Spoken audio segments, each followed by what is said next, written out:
মা দুর্গা জলে যাওয়ার সাথে সাথে মনটা কিন্তু বেশ খারাপ হয়ে যায়।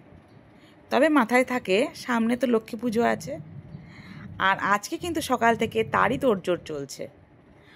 আর আমি আমার মেয়েকে বলেছিলাম আজকে একটু তুই গুছিয়ে দিবি, বড় হচ্ছে তো বেশ ভালো লাগে। তবে আর যে বাবাগুলো আছে না, আমার বাবাও ঠিক এমনিই করতো, আমাকে যদি কোনো কাজ দিত আর আমার বাবা কিন্তু সেই হাতে হাতে আমার হাতে হাতে কাজ করতো। সব মেয়ের বাবারা এইরকমই হয় না। আর আমার একটু ভয় ছিল ঠাকুরমশাই মনে হয় চলে আসবে, ঠিকঠাক টাইমে গুছিয়ে দিতে পারবে না। না, যাই হোক ঠিকঠাক টাইমে গুছিয়েও দিয়েছে। আবার পুজো হতে না হতে শাড়ি পরে রেডি হয়ে গেছে।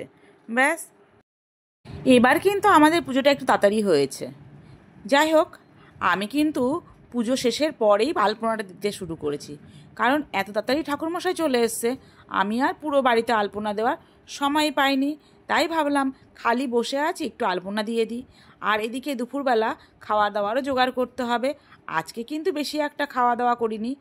আমাদের কিন্তু লক্ষ্মী পুজোতে মাছ খেতে হয়, মানে আমার শ্বশুরবাড়ির নিয়ম আছে। তবে আজকে মাছ বানায়নি, আজকে খিচুড়ি, আলুর দম আর জলপাইয়ের চাটনি। খাওয়া দাওয়া সেরে মেয়ে বেরিয়ে যাচ্ছে, কারণ ওর বন্ধুর বাড়িতে নিমন্ত্রণ রয়েছে। আর আমি এক পিস রাতে মাছ ভেজে নিয়েছিলাম, কারণ নিয়ম রক্ষা করতে হবে।